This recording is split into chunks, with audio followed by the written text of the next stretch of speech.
भगवान ने केवल स्त्री के अंदर ही सारी करुणा, सारा प्रेम, सारी वेदना सहन करने की क्षमता दी है। इसलिए स्वयं भगवान ने नारी की इतनी सुंदर रचना कर डाली कि उसके अंदर जो अनंत गहराई है उसे कोई नहीं नाप सकता। इसलिए नारी पत्नी, माँ, बहन हर रिश्ते निभाकर ही अपने को भाग्यशाली समझती है। नमस्कार दोस्तों, आज की कहानी मुंशी प्रेमचंद जी द्वारा एक लिखित कहानी है। कहानी का नाम है स्वर्ग की देवी।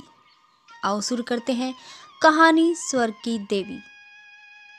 भाग्य की बात है, शादी विवाह में आदमी का क्या अख्तियार। जिसे ईश्वर ने या उसके नायाब ब्राह्मणों ने तय कर दी उससे ही हो गई। बाबू भरतदास ने लीला के लिए सुयोग्य वर खोजने में कोई बात उठा नहीं रखी, लेकिन जैसा घर वर चाहते थे वैसा ना पा सके।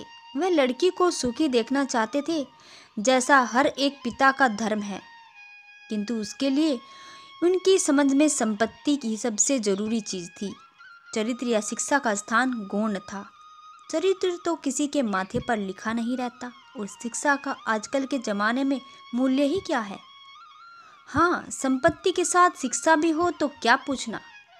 ऐसा घर उन्होंने बहुत ढूंढा पर न मिला। ऐसा घर है ही कितने जहाँ दोनों पदार्थ मिले। दो चार मिले भी तो अपनी बिरादरी के न थे, बिरादरी भी मिली तो जायजा ना मिली, जायजा भी मिला तो शर्तें तय न हो सकी। इस तरह मजबूर होकर भरतदास को लीला का विवाह लाला संतसरन के लड़के सीतासरन से करना पड़ा।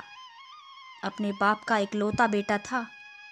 थोड़ी बहुत शिक्षा भी पाई थी। बातचीत सलीके से करता था, मामले मुकदमे समझता था और जरा दिल का रंगीला भी था। सबसे बड़ी बात यह थी कि रूपवान, बलिष्ठ, प्रसन्नमुख, साहसी आदमी था, मगर विचार वही बाबा आदम के जमाने के थे। पुरानी जितनी बातें सब अच्छी नहीं, जितनी बातें हैं सब खराब।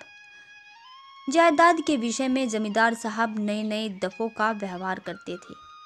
वहाँ अपना कोई अख्तियार न था, लेकिन सामाजिक प्रथाओं के कट्टर पक्षपाती थे। सीतासरन अपने बाप को जो करते या कहते देखता वही खुद भी कहता और करता था। उसमें खुद सोचने की शक्ति ही नहीं थी। बुद्धि की मंदता बहुधा सामाजिक अनुदारता के रूप में प्रकट होती है। लीला ने जिस दिन से उस घर में पांव रखा उसी दिन से उसकी परीक्षा शुरू हुई। वे सभी काम जिनकी उनके घर में तारीफ होती थी यहाँ वर्जित थे। उसे बचपन से ताजी हवा पर जान देना सिखाया था। यहाँ उसके सामने मुंह खोलना भी पाप था। बचपन से सिखाया गया था रोशनी ही जीवन है। यहाँ रोशनी के दर्शन भी दुर्लभ थे। घर पर अहिंसा, क्षमा, दया, ईश्वरीय गुण बताए गए थे। यहाँ उसका नाम लेने की कोई स्वाधीनता नहीं थी। संतसरन बड़े तीखे गुस्सेवार आदमी थे। नाक पर मक्खी ना बैठने देते थे।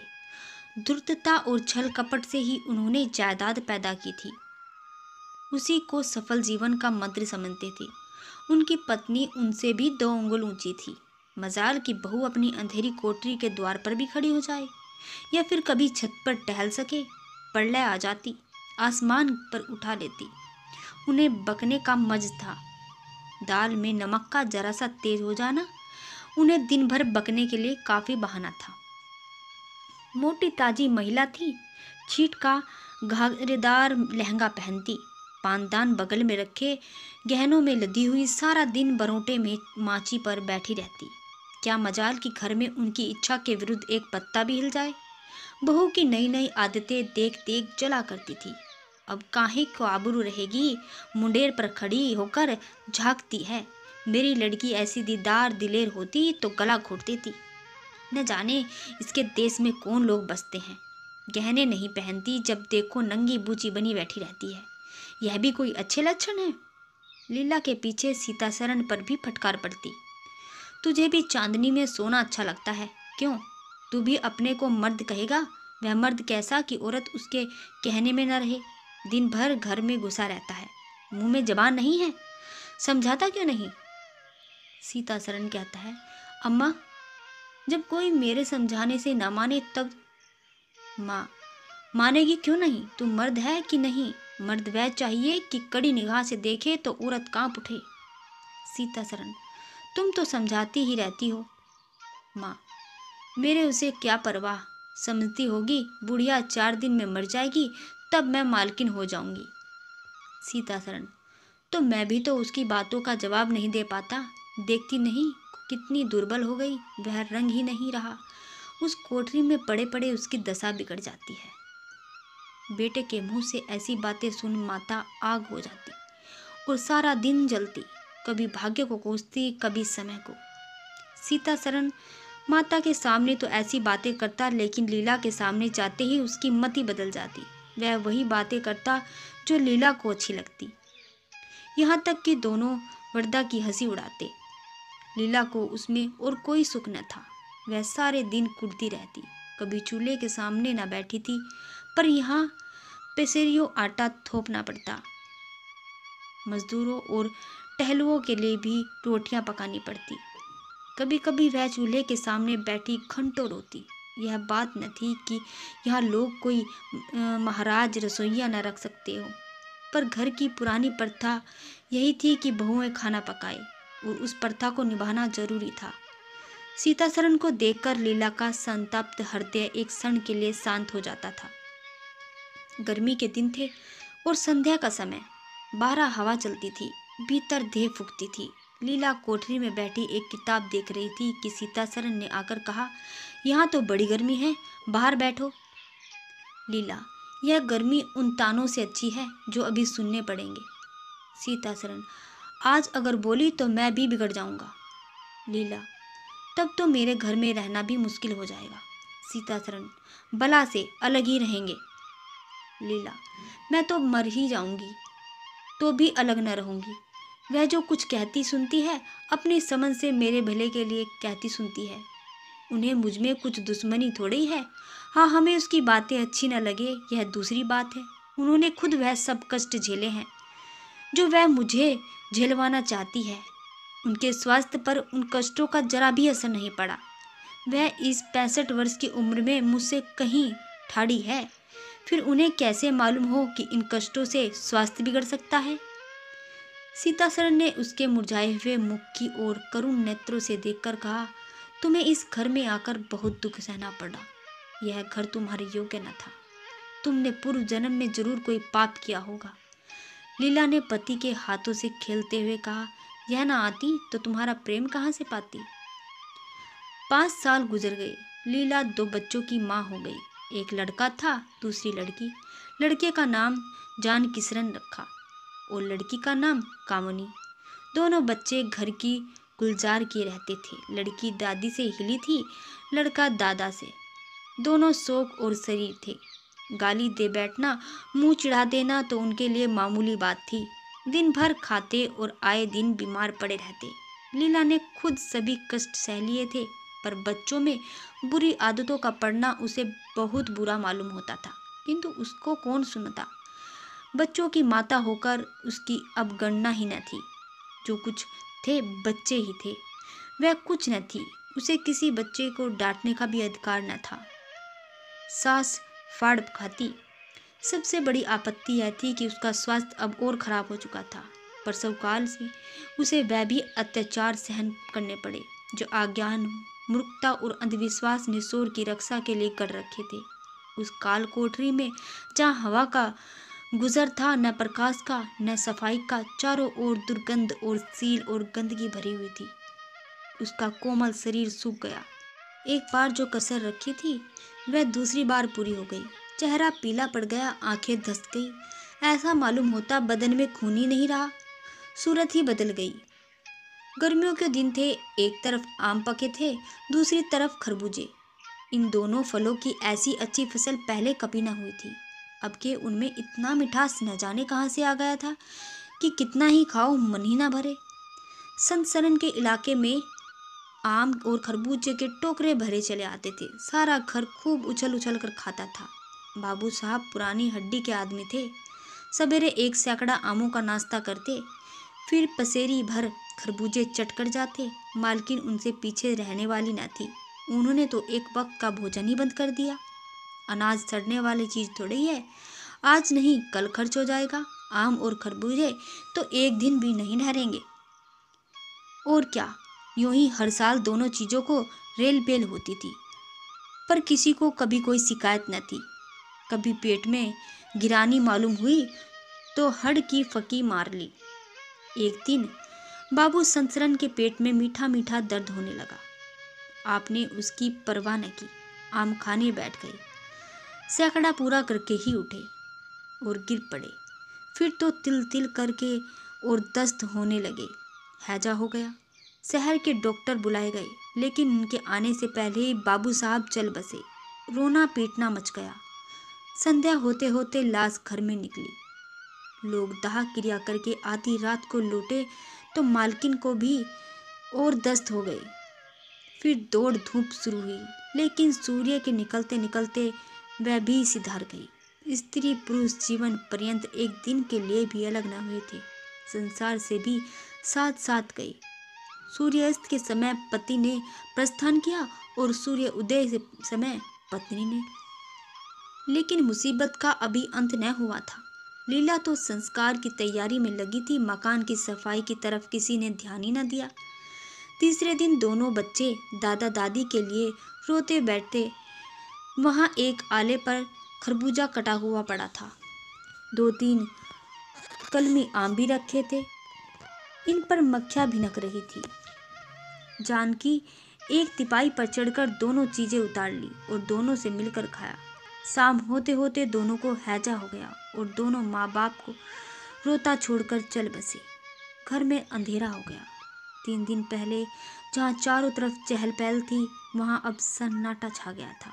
किसी के रोने की आवाज भी सुनाई न देती थी। रोता ही कौन? ले दे के कुल 2 प्राणी रह गए थे और उन्हें रोने की सुध न थी।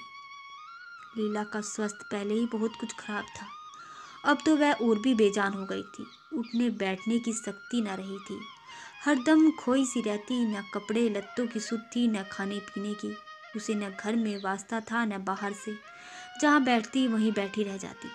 महीनों कपड़े न बदलती, सिर में तेल न डालती। बच्चों को उसके प्राण के आधार थे। जब वहीं न रहे तो मरना जीना बराबर था। रात दिन यही मनाया करती थी कि भगवान यहाँ से ले चलो। सुख दुख सब भुगत चुकी हूँ, अब सुख की लालसा नहीं है। लेकिन बुलाने से मौत किसी को आई है? सीता सरन भी पहले तो बहुत रोया धोया, यहाँ तक कि घर छोड़कर भाग जाता था। लेकिन जो जो दिन गुजरते थे, बच्चों का शोक उसके दिल से मरता जाता था। संतान का दुख तो कुछ माता को ही होता है। धीरे धीरे उसका जी संभल गया। पहले की भांति मित्रों के साथ हंसी तिल्लगी होने लगी। यारों ने और भी चंगा कर चढ़ाया। अब घर का मालिक था, जो चाहे कर सकता था। कोई उसका हाथ रोकने वाला न था। सैर सपाटे करने लगा।